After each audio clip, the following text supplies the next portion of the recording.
Peer পদ্ধতিটা বাংলাদেশ থেকে এটা গঠিত হয়নি। যেমন কেয়ারটেকার সরকারের অনেকটাই উদ্ভাবক কিন্তু কিছুটা আমরা, কিন্তু পিয়ার পদ্ধতির উদ্ভাবক আমরা না। পিয়ার পদ্ধতির উদ্ভাবক হচ্ছে পৃথিবীর অনেক উন্নত দেশগুলো, যেগুলোতে পিয়ার পদ্ধতি এখন চালু আছে। 133টা দেশে সেমি পিয়ার পদ্ধতি আছে। বাংলাদেশ জামাত ইসলামী যদি ইলেকশন পিয়ার পদ্ধতির আগে, তাহলে বাংলাদেশ জামাত ইসলামী তার তালিকা প্রকাশ করবে, এখানে 1 নম্বরে থাকবে ডক্টর শফিকুর রহমান। তাহলে উনি কেমন মানুষ এটা দুনিয়ার মানুষ জানে। সবটাতে আপনি না, একটাতে শুধু হ্যাঁ, সেটি হচ্ছে একটা নির্বাচন। এটাতে শুধু টিকচিহ্ন আর সব ক্রস। এই জন্য চোরের হাত কাটা কাউকে হবে না, বরং দেখা যাবে অধিকাংশ আমাদের চুরি যারা করেন তারা কিন্তু পেটের দায়ে করেন, তার অধিকারটা অন্যরা লঙ্ঘন ক্ষুণ্ণ করার কারণে সে অপরাধের সাথে সম্পৃক্ত হয়, পেটের দায়ে হয়, পরিবার চালাতে গিয়ে হয়। এই সকল দায় দায়িত্ব রাষ্ট্র গ্রহণ করবে। ইরান পারমাণবিক শক্তির অধিকারী হইতে পারবে না, এটাকে আমরা সমর্থন করি। বরং তার প্রতি যে পরিমাণ থ্রেট রয়েছে, আমেরিকা প্রতিদিন তাকে হুমকি দিচ্ছে, অন্য ইসরায়েল তাকে হুমকি দিচ্ছে। সুতরাং এটা তার রাষ্ট্রের সিকিউরিটি, তার বাউন্ডারি, তার পিপলসের যেই সেই জায়গাগুলো তো অবশ্যই হতে পারে, কোনো অসুবিধা নেই। ইসরায়েল আসলে একটা অবৈধ রাষ্ট্র, এটাকে রাষ্ট্র তো বলা যাবে না। খুব অচিরেই গাজাবাসীর বিজয় হবে, ফিলিস্তিনের বিজয় হবে, এবং ইসরায়েল পরাজিত হবে এবং বুলুণ্ঠিত হবে ইনশাআল্লাহ।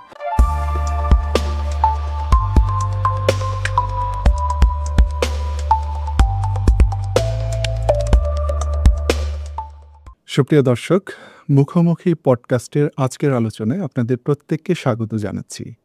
আপনারা জানেন যে আমরা এই অনুষ্ঠানে বাংলাদেশের চলমান ঘটনাবলী এবং আন্তর্জাতিক নানা ইস্যুতে সম্মানিত অতিথিদের সঙ্গে আলোচনা করি। আজ আমরা যাকে আমন্ত্রণ জানিয়েছি এবং যিনি শত ব্যস্ততার মধ্যেও আমাদের আমন্ত্রণ গ্রহণ করে কৃতজ্ঞ করেছেন, তাকে পরিচয় করিয়ে দেওয়ার তেমন কিছু নেই। তিনি বাংলাদেশ ইসলামী ছাত্র শিবিরের সাবেক কেন্দ্রীয় সভাপতি, জামাতে ইসলামী বাংলাদেশের কেন্দ্রীয় কার্যনির্বাহী সদস্য এবং ঢাকা মহানগর উত্তরের সম্মানিত secretary general doctor Rezaul Karim. মোহতারাম, আপনাকে আমাদের অনুষ্ঠানে আমন্ত্রণ জানাচ্ছি। ধন্যবাদ। কেমন আছেন? আলহামদুলিল্লাহ, আল্লাহ তাআলা ভালো রেখেছেন। আলহামদুলিল্লাহ। আলহামদুলিল্লাহ। আমরা বাংলাদেশের রাজনৈতিক পরিস্থিতি নিয়ে একটু আলোচনা করব। আপনি একজন রাজনীতিবিদ। বাংলাদেশে নির্বাচন নিয়ে এখন কথাবার্তা হচ্ছে, বিশেষ করে অন্তর্বর্তী সরকারের মাননীয় প্রধান উপদেষ্টা ডক্টর মোহাম্মদ ইউনূস নির্বাচনের একটা সম্ভাব্য সময়সীমা ঘোষণা করেছেন, বলেছেন যে আগামী ফেব্রুয়ারিতে ইলেকশনটা হবে।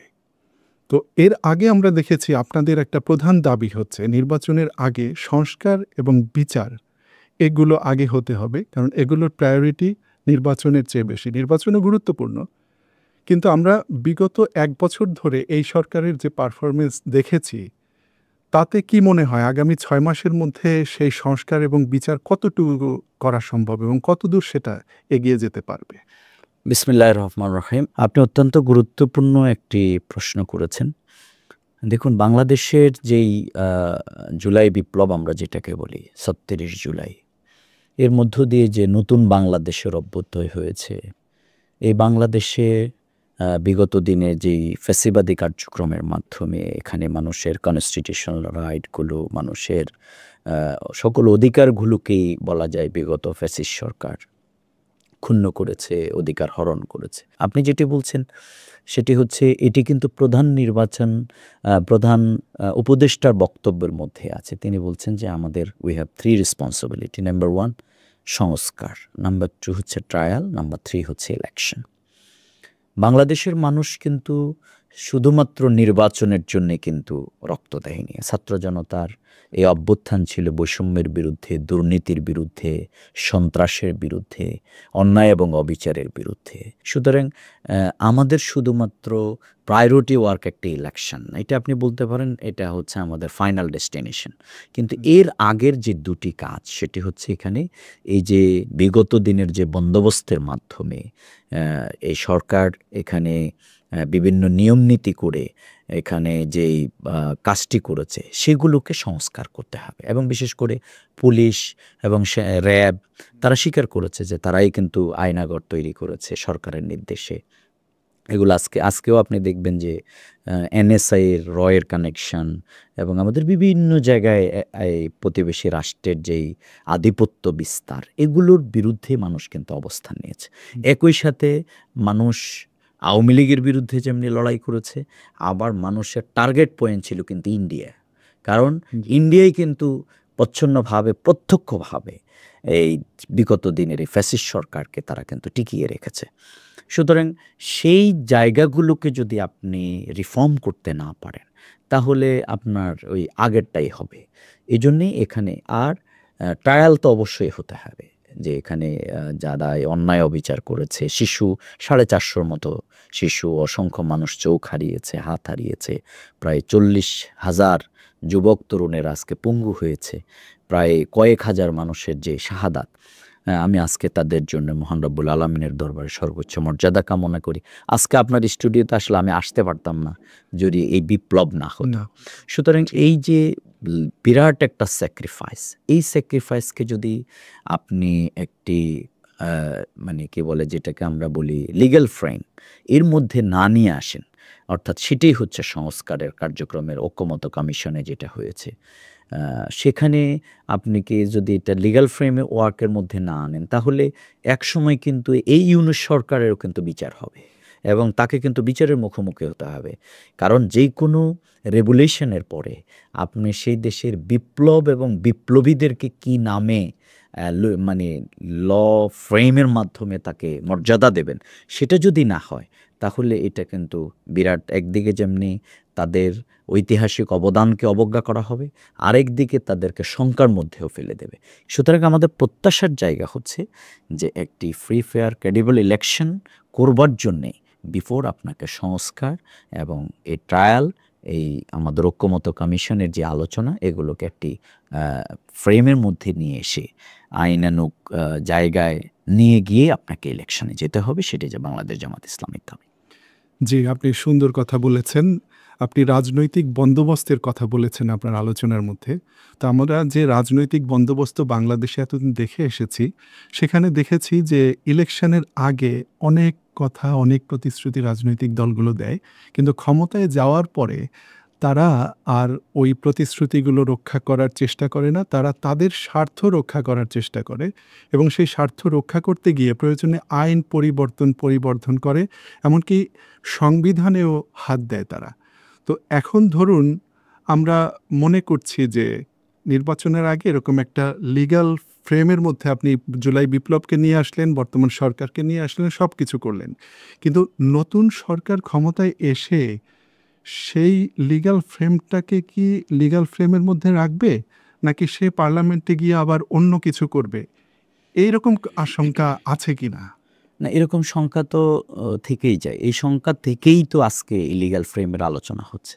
ইউনূস সাহেব যেটা বলেছেন যে নির্বাচিত সরকার এটি করবে, এটি কিন্তু দেশের মানুষের বলা যায় যে আপনি পিপল উইলস আমরা যেটাকে বলি, জনগণের অভিপ্রায়। এই জনগণের অভিপ্রায় মানেই কিন্তু এটাও একটা আইন। আপনি যদি আজকে ইউনূস সাহেবকে আমরা যে সরকার অন্তর্বর্তীকালে, এটি কিন্তু আমাদের কনস্টিটিউশনে নাই। আমাদের এখানে কেয়ারটেকার ছিল, আমাদের এখানে নির্বাচিত সরকার ছিল। তাহলে এই সরকারকে, অর্থাৎ আমরা যদি বলি নিউ বর্ন এই গভর্নমেন্ট ডক্টর ইউনূস সাহেবের, তাহলে এটাকে আমরা কি নামে ডাকবো, অথবা এক সময় তাকে কি নামে ডাকা হবে, তাহলে তার নামটা তাকেই রাখতে হবে, অর্থাৎ এই সরকারকে রাখতে হবে। সুতরাং সেই জায়গাটা সরকারকে বুঝতে হবে। দ্বিতীয় হচ্ছে, আমি যেটা একটু আগেও বলেছি যে এখানে যেই ফ্যাসিবাদের বিরুদ্ধে যে লড়াই, এই লড়াইয়ের মধ্যে দিয়ে কিন্তু আমাদের একটা ঐক্যমত হয়ে গেছে।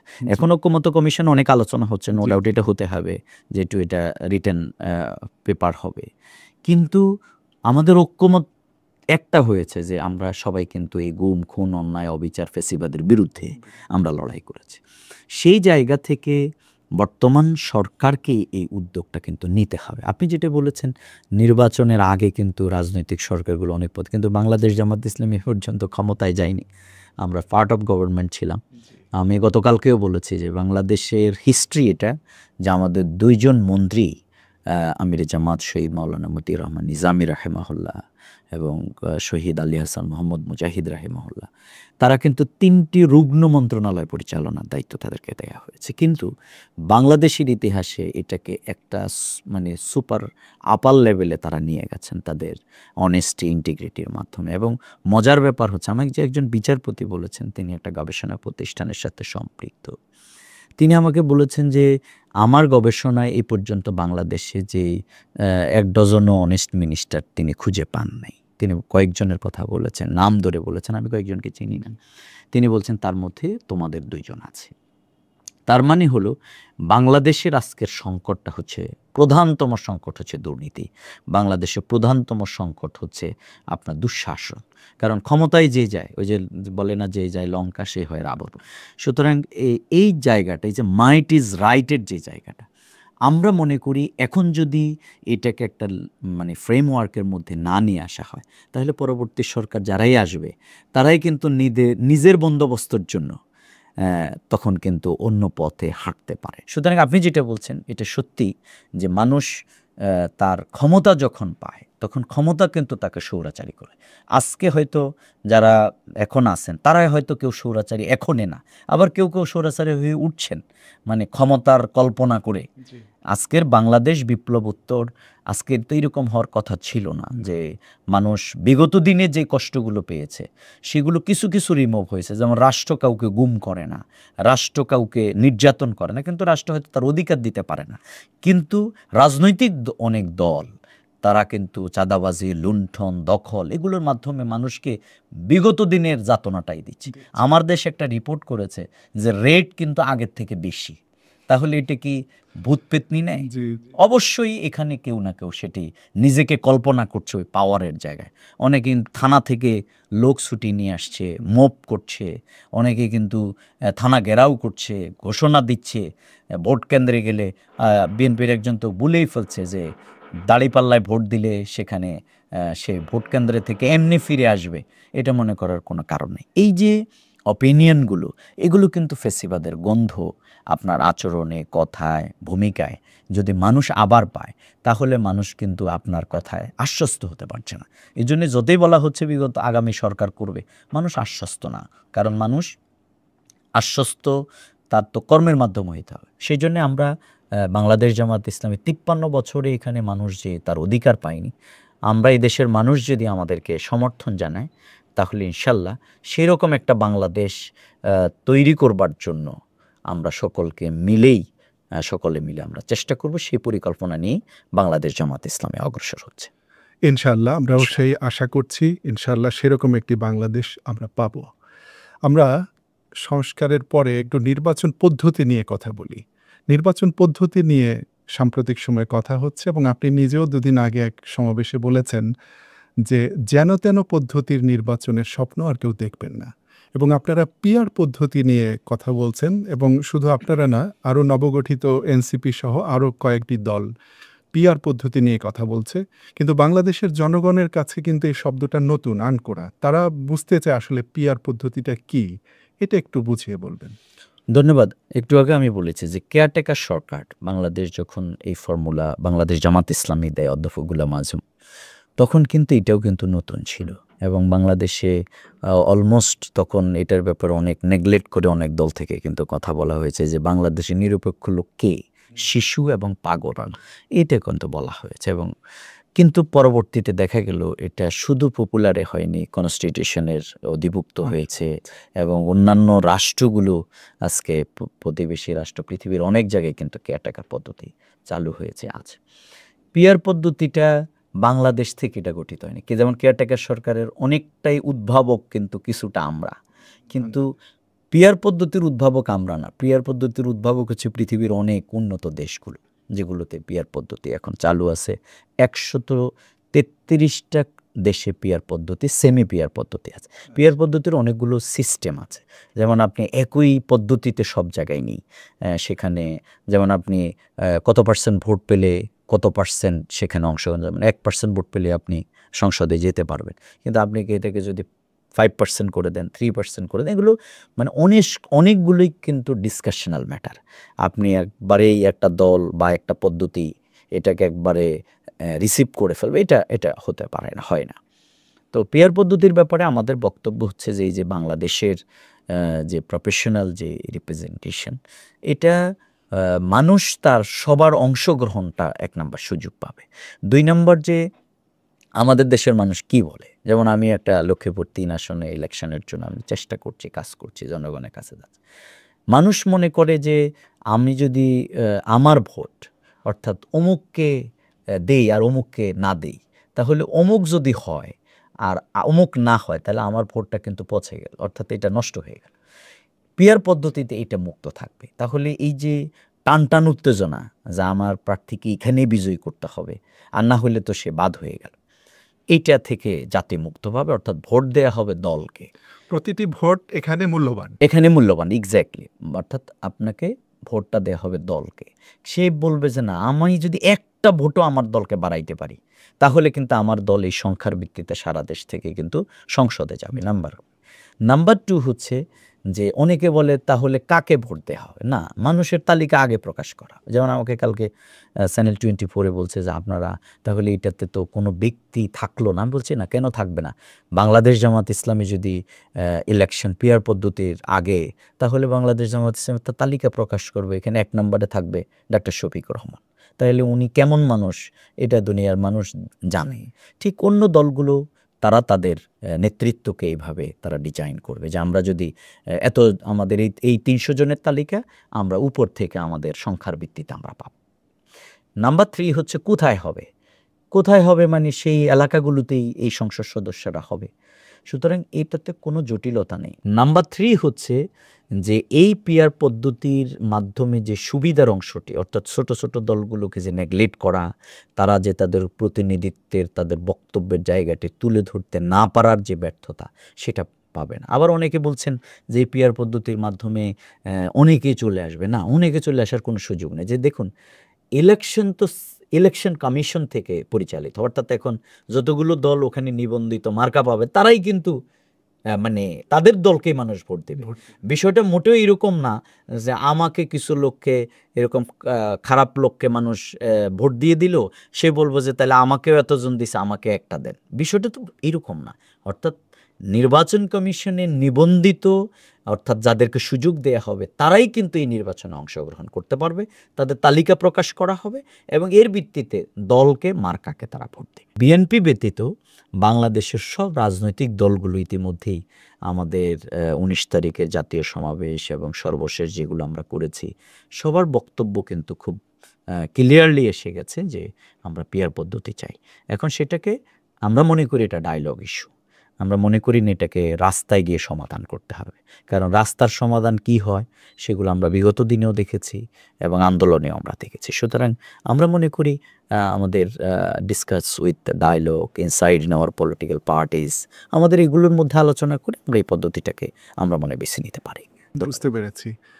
তাহলে দেখা যাচ্ছে যে পিয়ার পদ্ধতিতে নির্বাচন হলে এটি যেমন আধুনিক এবং এখানে পেশি শক্তি, কালো টাকা মুক্ত এবং প্রত্যেকটি নাগরিক ভোট দিয়ে মনে করবে যে আমি যে ভোটটি দিলাম এই ভোটটি পচে যাবে না, এই ভোটটি মূল্যায়িত হবে। অবশ্যই।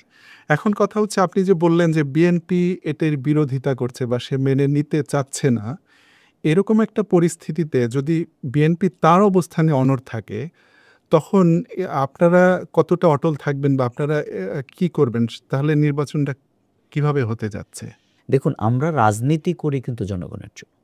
এখন জনগণের অভিপ্রায়টাকে, পিপল উইলসটাকে আপনাকে ওন করতে হবে। আপনি যদি এটি না করেন তাহলে আপনি পিছিয়ে যাবেন। এই জায়গা থেকে অনেকেই বলছেন এবং অনেক জরিপ বলছে যে বাংলাদেশে প্রতিদিনই একটি দলের কিন্তু জনপ্রিয়তা কমতেছে। এর কারণ হচ্ছে যে আপনি সবটাতে আপনি না, একটাতে শুধু হ্যাঁ। সেটি হচ্ছে একটা নির্বাচন, এটাতে শুধু টিকচিহ্ন আর সব ক্রস। এই যে এখন আপনার ইলেকশন হচ্ছে, ডাকসু, রাকসু, সাকসু, এই অনেক জায়গায় আলোচনা, এইটাতেও কিন্তু তাদের অসহযোগিতা, আপত্তি যে দরকার নাই।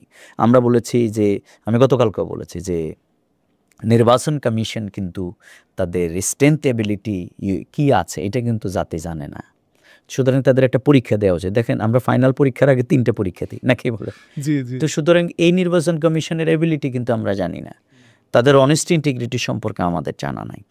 তো এইটা করবার জন্য আমরা বলেছি যে বাংলাদেশের এই ফ্যাসিবাদী শাসন ব্যবস্থার মধ্য দিয়ে সকল মানে তৃণমূল পর্যায়ের যেই লোকাল গভর্নমেন্ট তারা কিন্তু পালিয়ে গেছে।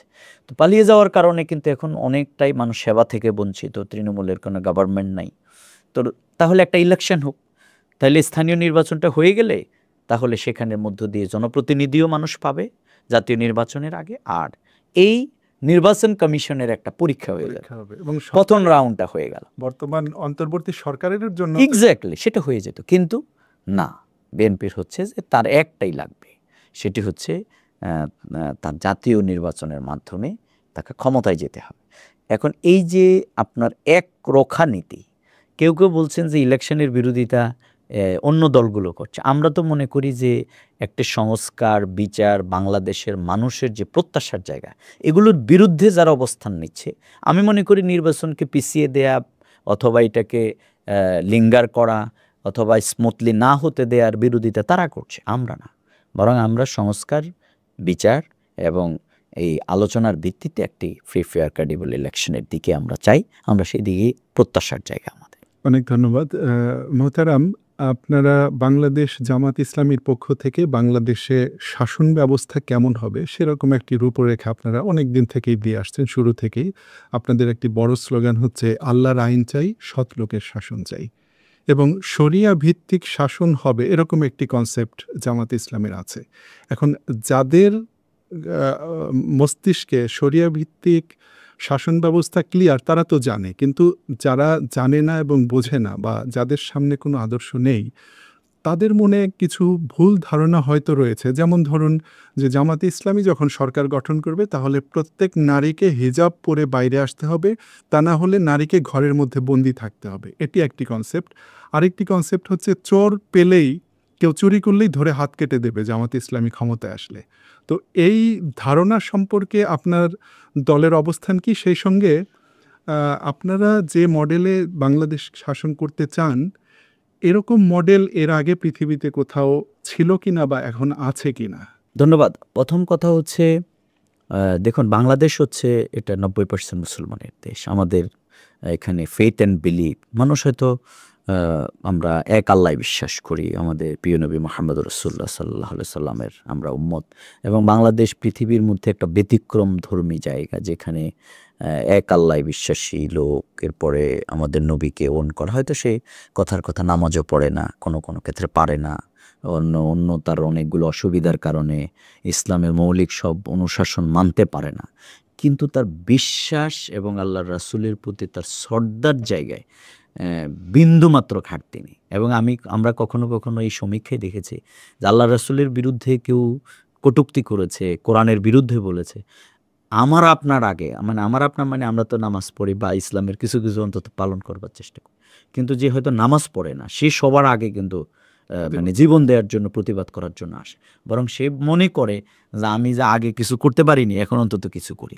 এই যে এখানে কিন্তু মানুষের সেন্টিমেন্টটা ভেরি হাই ইসলামের প্রতি, তাদের কনসেপ্টটা। সেই জায়গায় আমাদের সোর্স অফ ইন্সপিরেশন হবে হোলি কোরআনের সুন্নাহ।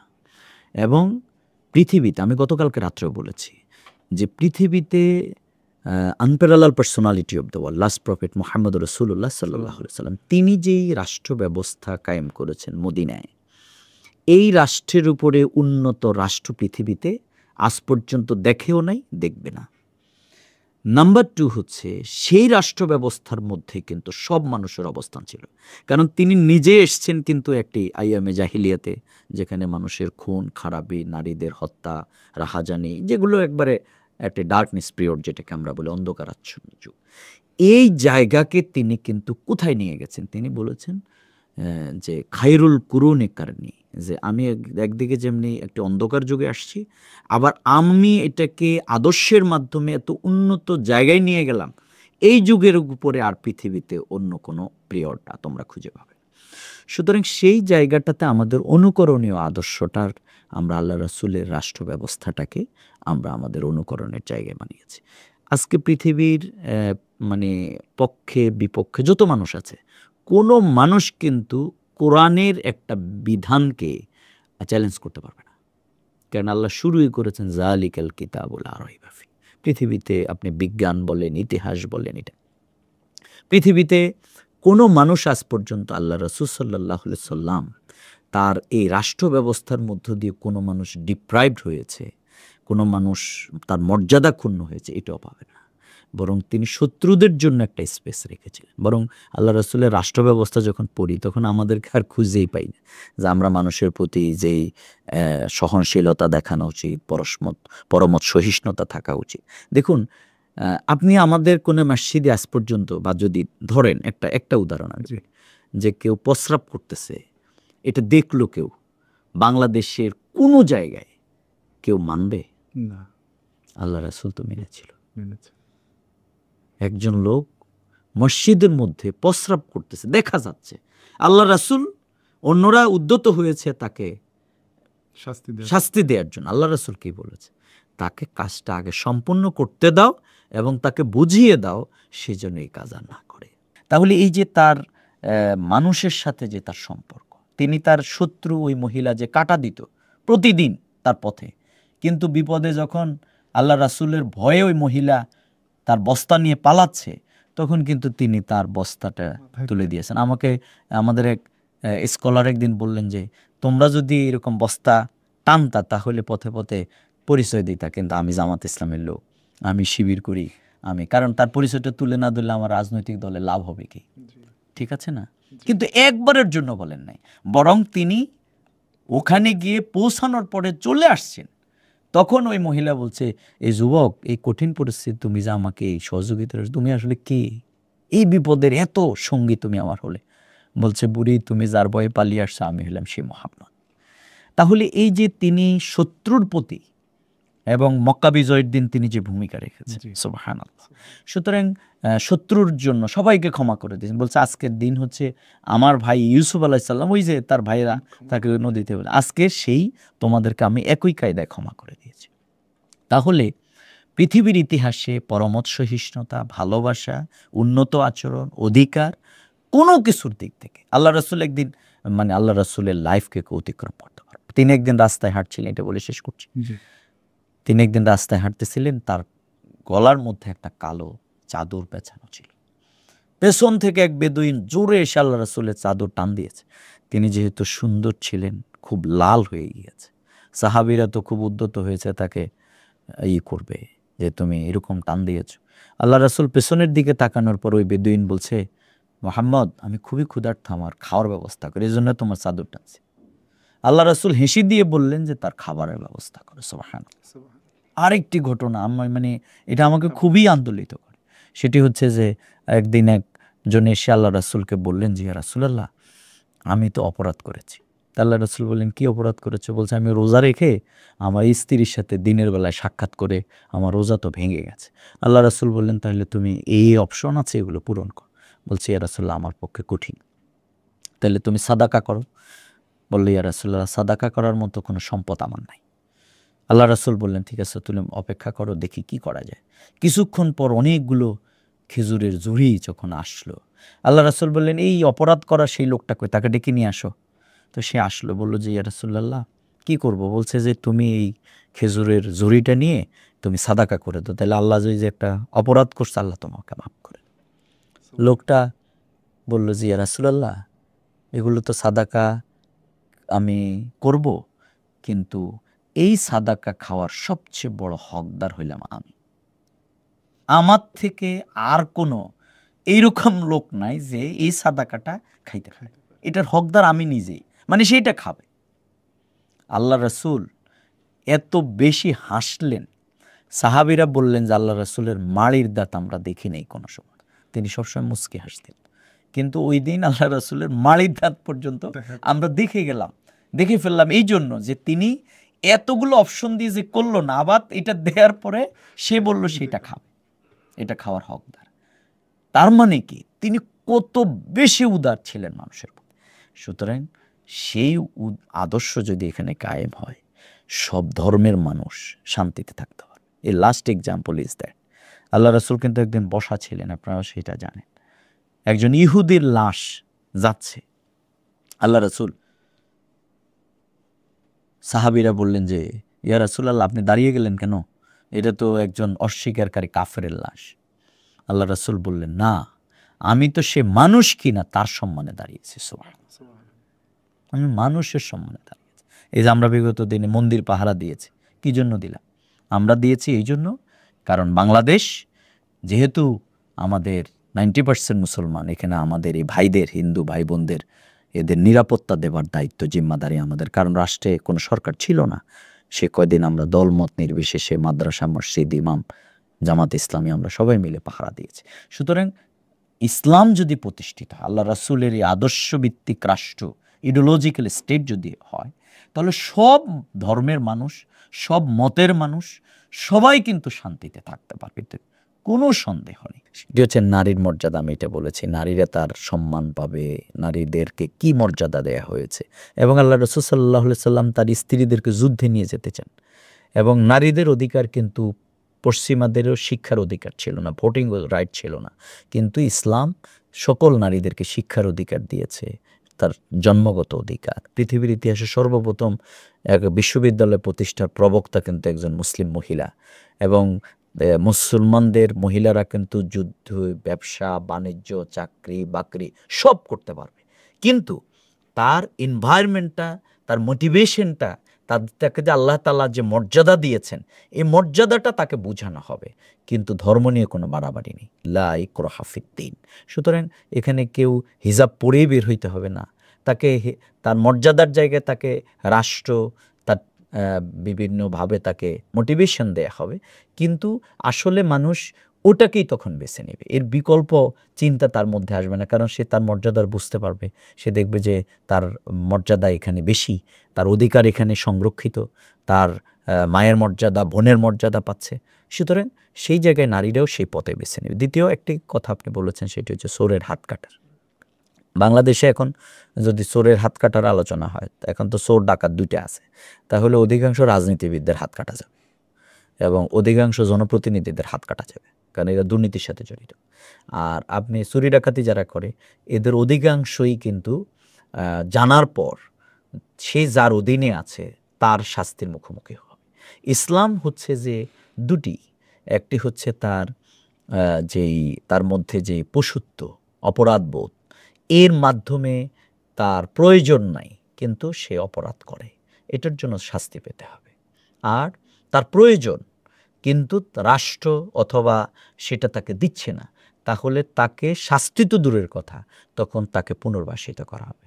এই জন্য চোরের হাত কাটা কাউকেই হবে না, বরং দেখা যাবে অধিকাংশ আমাদের চুরি যারা করেন তারা কিন্তু পেটের দায়ে করেন, তার অধিকারটা অন্যরা লঙ্ঘন, ক্ষুণ্ণ করার কারণে সে অপরাধের সাথে সম্পৃক্ত হয়, পেটের দায়ে হয়, পরিবার চালাতে গিয়ে হয়। এই সকল দায় দায়িত্ব রাষ্ট্র গ্রহণ করবে।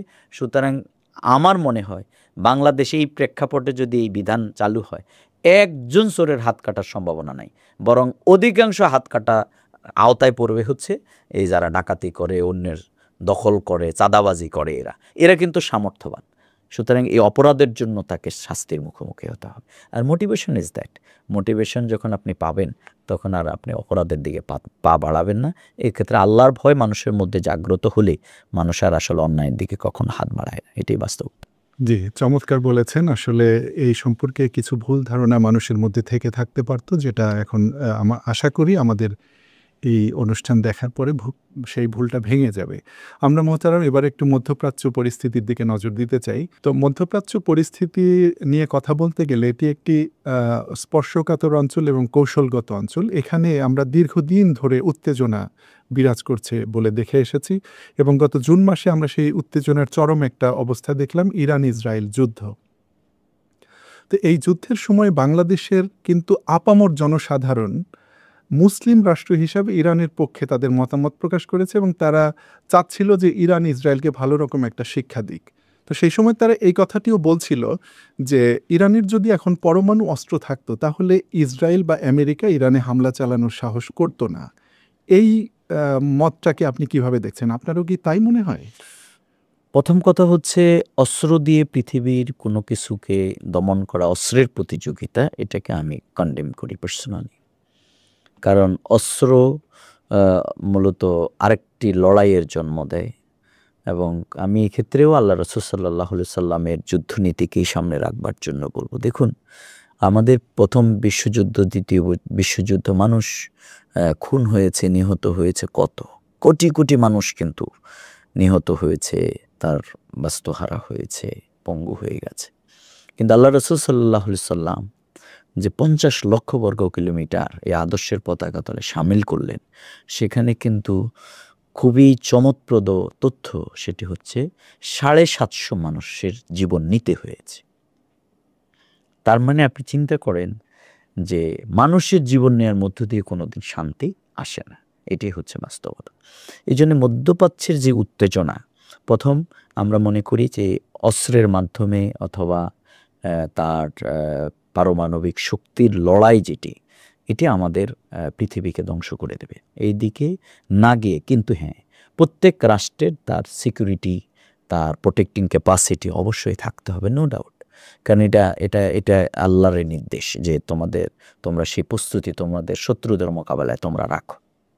সুতরাং ইরান পারমাণবিক শক্তির অধিকারী হইতে পারবে না, এটাকে আমরা সমর্থন করি না। বরং তার প্রতি যে পরিমাণ থ্রেট রয়েছে, আমেরিকা প্রতিদিন তাকে হুমকি দিচ্ছে, অন্য ইসরায়েল তাকে হুমকি দিচ্ছে। সুতরাং এটা তার রাষ্ট্রের সিকিউরিটি, তার বাউন্ডারি, তার পিপলসের যেই সেই জায়গাগুলো তো অবশ্যই হতে পারে, কোনো অসুবিধা নেই। কিন্তু এটার ব্যবহার নিয়ে হচ্ছে আলোচনা। আজকে ইসরায়েল যে কাজটা, বিশেষ করে আপনি গাজাকে কেন্দ্র করে, আপনি ফিলিস্তিনের ইস্যুটাকে কেন্দ্র করে, ইসরায়েল আসলে একটা অবৈধ রাষ্ট্র। এটাকে রাষ্ট্র তো বলা যাবে না, অবৈধভাবে তারা এখানে দখলদারিত্বের মাধ্যমে তারা উড়ে এসে এখানে জুড়ে বসে, এখন সেটা তারা এই গোটা এলাকার জন্য, গোটা দুনিয়ার জন্য ইসরায়েল এখন একটি সমস্যা। আমরা মনে করি যে ইসরায়েল যেই পদ্ধতিতে যে দমন নিপীড়নের পথ বেছে নিয়েছে, এটার প্রতিবাদ স্বয়ং তার দেশে হচ্ছে, তার পার্লামেন্টে হচ্ছে, আমেরিকায় হচ্ছে, এবং পৃথিবীর ইতিহাসে সবচেয়ে বড় বড় বিক্ষোভ হয়েছে। এই জায়গায় আমরা মনে করি যে ফিলিস্তিন, এবং এটি একটা স্বাধীন রাষ্ট্র, সার্বভৌম, তার উপরে যে নিষ্পেষণ আছে, প্রায় কোটি মানুষের মতো আজকে শাহাদাত, জীবন দেয়া এবং বাস্তুহারা। সুতরাং এই জায়গায় তার অধিকার, এটা মানবাধিকারের লঙ্ঘন, এটা সকল নীতি, আইন, সব কিছুর একটা বিরুদ্ধ নীতি পদ্ধতি। এবং বিগত দিনে যে যুদ্ধ ইরানের সাথে সংগঠিত হয়েছে, ইরান আসলে এর মধ্য দিয়ে যে সহনশীলতার পরিচয় দিয়েছে আমি মনে করি। এবং ওরা কিন্তু গুপ্তচর পদ্ধতি, আমরা যেটা জেনেছি, সেই পদ্ধতিতে এখানে সে কাজগুলোর উদ্যোগ তারা নিয়েছে। কিন্তু ইরানের যেই মানুষের এটার প্রতি যে সমর্থন ছিল, এবং তারা অন্যায়ের বিরুদ্ধে তাদের নিজেদের বাঁচবার জন্যে যে উদ্যোগ নিয়েছে, এটা তাদের রাইট।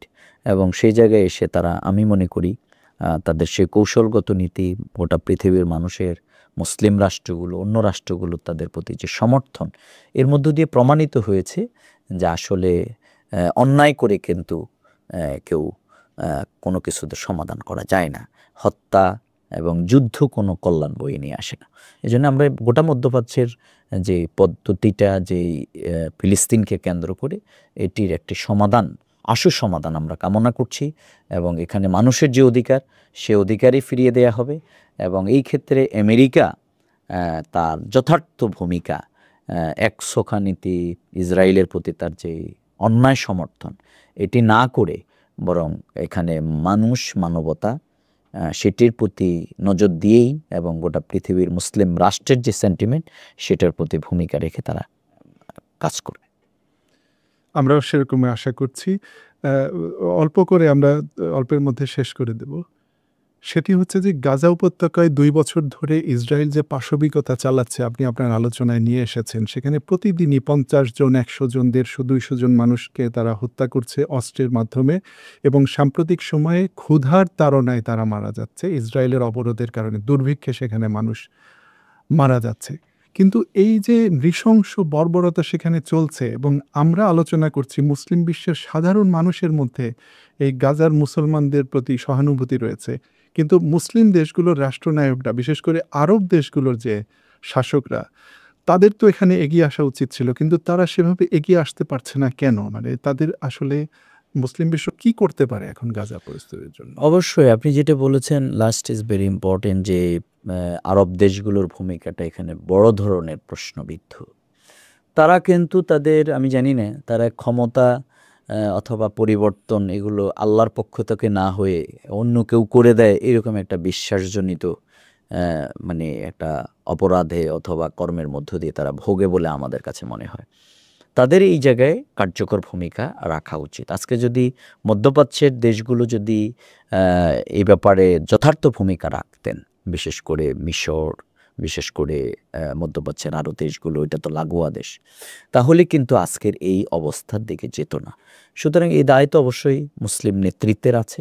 আমরা এখনও প্রত্যাশা করব যে ওআইসি সহ মুসলিম দেশগুলো এই অন্যায় এবং অবিচারের বিরুদ্ধে তারা কথা বলবে, রুখে দাঁড়াবে এবং এই ব্যাপারে একটা কার্যকর ব্যবস্থা, বিহিত সলিউশন তারা বের করবে। জি, আপনি যে আশা ব্যক্ত করলেন সেটি তো হওয়া উচিত, কিন্তু যদি মুসলিম বিশ্ব, বিশেষ করে আরব দেশগুলো, আমরা বিশেষ করে সৌদি আরব এবং পাশে আপনি মিশরের কথা বললেন, জর্দান আছে এখানে, তো এরা যদি এখন গাজার পাশে না দাঁড়াতে পারে, মানে তাদের ভাব দেখে মনে হয় যে হামলাটা তো ইসরায়েল আমাদেরকে করছে না, কিন্তু ইসরায়েল যদি গাজাকে সম্পূর্ণ করায়ত্ত করে ফেলতে পারে, যেটা সে এখন চাচ্ছে, তারপরে কি ইসরায়েল এখানে থেমে থাকবে, নাকি এই আরব দেশগুলোতেও সে হামলার বিস্তার ঘটাবে? তার অতীত ইতিহাস কি মনে হয়? ইসরায়েল আসলে, আমি একটু আগেও বলেছি যে গোটা মধ্যপ্রাচ্যের জন্য, গোটা দুনিয়ার জন্য একটা ক্যান্সারের মতো, রাষ্ট্রটাই ক্যান্সারের মতো। সুতরাং সে যদি তার ব্যাপ্তি ছড়াতে পারে, তাহলে শুধু আপনাকে না, আমাকে না, এটা গোটা এই দুনিয়ার জন্য, মধ্যপ্রাচ্যের জন্য একটা অশান্তির কারণ হবে। এই জন্যে তাকে এখনই কিন্তু আপনাকে স্টপ করে দিতে হবে। যদি তার গাজা কিন্তু না, এবং এই ফিলিস্তিনে কারা কারা সহযোগিতা করছে সেইটাকে লক্ষ্য করে ইরানের সাথে যুদ্ধে জড়িয়েছে এবং এখানে হামলা হয়েছে। সুতরাং আপনি যদি অন্যায়ের প্রতিবাদ না করেন, তাহলে সেই অন্যায়ের মুখোমুখি আগামীকালকে আপনাকে হতে হবে। আমরা মনে করি আরবের মুসলিম বিশ্বগুলো সেটাকে বুঝেই, যেটা রাষ্ট্রগুলোর কথা আপনি বলেছেন, আমি রিপিট করতে চাই না, সেগুলো তারা উপলব্ধি করে ঐক্যবদ্ধভাবে তারা এই অন্যায়ের প্রতিবাদ করবে, ভূমিকা রাখবে, এবং শুধু না, তারা ডায়লগের মাধ্যমে, আলোচনার মাধ্যমে তারা এটির একটি সমাধানের কার্যকর উদ্যোগ বের করবে। আমরা সেটি প্রত্যাশা করি। ইনশাআল্লাহ সেটি হবে বলে আশা করছি। আরেকটি প্রশ্ন করি, সেটি হচ্ছে যে আন্তর্জাতিক যে সংস্থাগুলো, জাতিসংঘ সহ অন্যান্য আন্তর্জাতিক সংস্থা যারা মানবাধিকারের কথা বলে, এমনকি একটা কুকুরের অধিকার নিয়েও তারা সোচ্চার, কিন্তু গাজা উপত্যকায় যে এভাবে নারী শিশুদেরকে, নিরপরাধ নারী শিশু নির্বিশেষে সবাইকে হত্যা করা হচ্ছে, এই ব্যাপারে আন্তর্জাতিক আইনকেও আমরা সক্রিয় হতে দেখি না, বা জাতিসংঘের মতো যেসব সংস্থা আছে তারাও শুধুমাত্র বক্তৃতা, বিবৃতি এবং নিন্দার মধ্যেই তাদের কথাবার্তা, তাদের অ্যাকশন সীমাবদ্ধ রেখেছেন। এই আন্তর্জাতিক সংস্থাগুলোর এই আচরণটাকে আপনি কিভাবে দেখছেন? আমাদের এখানে ডাবল স্ট্যান্ডার্ড নীতি, যেটাকে বলে ডুয়েল রোল, এটাই হচ্ছে। অর্থাৎ আমার জন্য একরকম, আপনার জন্য একরকম। আমি যদি আপনার পক্ষের শক্তি হই তাহলে একরকম, আর আপনি যদি ওই যে বলে না যে মুসলমানদের কোনো মানবাধিকার থাকতে নেই, তো সুতরাং এটাই হচ্ছে আর কি। জাতিসংঘ তার কাগজে কলমে বিবৃতির মধ্যেই আছে, এবং অন্যান্য যেই অর্গানাইজেশনগুলো তারাও অনেকে কিন্তু এটার মধ্যেই রেখেছে। আমরা মনে করি যে না, এটা না হয়ে তাদেরকে কার্যকর ভূমিকায় আসা উচিত, এবং এটি যদি না হয় তাহলে কোনো কোনো জায়গায় তো তারা করছেন, অনেক রাষ্ট্রেই কিন্তু তারা মানে কড়া ভূমিকা রাখতেছেন, আমরা লক্ষ্য করছি জাতিসংঘ অন্যান্য জায়গায়। আবার কোনো কোনো জায়গায় দেখা যায় তাদের মানে অবস্থানটা খুবই একটা বিবৃতির মধ্যে, একটা বক্তব্যের মধ্যে সীমাবদ্ধ হয়। সেখানে এটাই আমরা দেখতে পাচ্ছি। এটা হলে তাহলে এই সংস্থার প্রতি মানুষের যে শ্রদ্ধাবোধ, এটা কিন্তু আরও কমতেছে অলরেডি, বা অনেক নাই বললেই চলে আর কি। তারা এই মোড়লেরা, তারা এই যে ডুয়েল রোল এবং ডাবল স্ট্যান্ডার্ড নীতি তারা নেন, এটা কিন্তু আমরা প্রত্যাশা করি না। আমরা আশা করব যে তারা সবার জন্যই একই নীতি, একই অধিকার সংরক্ষণের জায়গায় তারা ভূমিকা রাখবে, এটি আমাদের প্রত্যাশা। সবশেষ প্রশ্ন করব মোহতারাম, সেটি হচ্ছে যে আমরা এতক্ষণ ধরে যে আলোচনা করলাম, মুসলিম বিশ্বে কিন্তু এই আলোচনাগুলোই গত 2023 সালের 7ই অক্টোবর ইসরায়েল গাজায় হামলা শুরু করার পর থেকে এখন পর্যন্ত হয়ে আসছে। যে আমরা মনে করছি যে এই বুঝি কিছু একটা হবে, এই বুঝি গাজার পক্ষে কেউ দাঁড়াবে, এই বুঝি গাজার মানুষের দুঃখ দুর্দশার সমাপ্তি ঘটবে, কিন্তু হচ্ছে না। এবং আর আন্তর্জাতিক সংস্থাগুলো যখন নিষ্ক্রিয় হয়ে রয়েছে, মুসলিম বিশ্বও যখন গাজা থেকে মুখ ফিরিয়ে নিয়েছে, তাহলে গাজার পরিস্থিতি কোন দিকে যাচ্ছে? গাজাকে সর্বশেষ মানুষটাকে হত্যা করা পর্যন্ত কি আমাদের অপেক্ষা করতে হবে? দেখুন, মানুষ কিন্তু অনেক কিছু করতে চায়। আমি যদি বাংলাদেশ পার্সপেক্টিভে বলি, বিগত দিনে ফ্যাসিবাদী সরকার আওয়ামী লীগ কিন্তু আমাদের দলের সবাইকে হত্যা করতে চেয়েছে, কিন্তু না, পারে নাই। কারণ মানুষের কয়েকটা জিনিসের নাটাই কিন্তু আল্লাহর হাতেই। মানুষের হায়াত, মত, রিজিক, এগুলো আপনি অনেক চেষ্টা করেও কিন্তু রুখে দিতে পারবেন না, আপনি এটা ক্লোজ করতে পারবেন। সুতরাং গাজার মানুষকে, এই ইমানদারদেরকে, সত্যপন্থীদেরকে অবশ্যই আল্লাহ তাআলা এই রাষ্ট্রটিকে টিকিয়ে রাখবেন। এবং আমরা ইতিহাস থেকে যদি পড়ি, আমরা আল্লাহ রাসূলের ভবিষ্যৎবাণী থেকে, তাহলে ইসরায়েল কিন্তু একদিন ধ্বংস হয়ে যাবে এবং শেষ ইহুদি সেও কিন্তু গাছের পেছনে কিন্তু পালিয়ে যাবে, কিন্তু গাছ বলে দেবে যে আমার এখানে কিন্তু একজন ইহুদি আছে। এটাই হচ্ছে আল্লাহ রাসূলের বক্তব্য থেকে, হাদিস থেকে আমরা জানি। সুতরাং আপনি অন্যায় অবিচার করে আপনি টিকে যাবেন, গোটা পৃথিবীর সব শেষ করে ফেলবেন, এটা আমি একজন ইমানদার হিসাবে আমি মনে করি না। বরং খুব অচিরেই গাজাবাসীর বিজয় হবে, ফিলিস্তিনের বিজয় হবে এবং ইসরায়েল পরাজিত হবে এবং বুলুণ্ঠিত হবে ইনশাআল্লাহ। আমরা সেই দিনের অপেক্ষায় থাকলাম এবং সেজন্য আমরা আবারও সবাইকে তার তার জায়গা থেকে কার্যকর ভূমিকা পালনের জন্য আমরা আহ্বান জানাচ্ছি। এবং ইসলামের যে ভবিষ্যৎবাণী, গোটা পৃথিবীতে কিন্তু খেলাফত মিন হাজি আল্লাহ নবুয়ত, এই পদ্ধতিতে ইসলাম কায়েম হবে। তার মানে হচ্ছে জুলুমতন্ত্র, সৌরতন্ত্র সব কিছুর কিন্তু অবসান হবে। এই জন্য আগামী দিনের বিশ্ব ইসলামের বিশ্ব ইনশাআল্লাহ, আগামী দিনের বিশ্ব কালেমার বিশ্ব ইনশাআল্লাহ, কোরআনের বিশ্ব হবে, আমরা সেটি প্রত্যাশা করছি। এই জন্য আজকে দরকার হচ্ছে আমরা যারা মুসলমান, তাদের দাওয়াতি চরিত্রের মাধ্যমে মানুষের কাছে ইসলামের সে সৌন্দর্য, আমি একটু আগে যেগুলো বলেছি এগুলো আমার মধ্যেও নাই, এগুলোকে তুলে ধরতে যদি আমরা পারি, তাহলে ইনশাআল্লাহ যারা একবারে আল্লাহ তাআলা তাদের কলবে মোহর মেরে দিয়েছেন, হেদায়েত নসিবে নেই, তারা থাকবে আবু জেহেল আবু লাহাবের লোক, আর বাকিদেরকে আমরা ইসলামের পতাকা তলে শামিল করতে পারব। আল্লাহ তাআলা কোরআনে সেটাই বলেছেন যে তোমরা এখনো তোমাদের প্রতিপক্ষের ধ্বংস কামনা করো না, কারণ তাদের মধ্যে আল্লাহওয়ালারা রয়ে গেছে। সুবহানাল্লাহ। এই জন্য আমরা আমাদের দাওয়াত, আমাদের অনেস্টি ইন্টিগ্রিটির মাধ্যমে আমরা যারা মুসলমান, তারা যদি এই দাওয়াতি কার্যক্রম আমরা যদি পৌঁছাতে পারি, ভূমিকা রাখতে পারি কর্মের মাধ্যমে, তাহলে একটা পরিবর্তন আসবে এবং আসতেছে। তার প্রমাণ বাংলাদেশ সহ পৃথিবীর অনেক জায়গায় আছে ইনশাআল্লাহ, আমরা সেটি দেখতে পাবো ইনশাআল্লাহ। মোহতারাম, আমাদের অনুষ্ঠানে যোগ দেওয়ার জন্য, মূল্যবান সময় দেওয়ার জন্য আপনাকে অনেক অনেক ধন্যবাদ ও কৃতজ্ঞতা।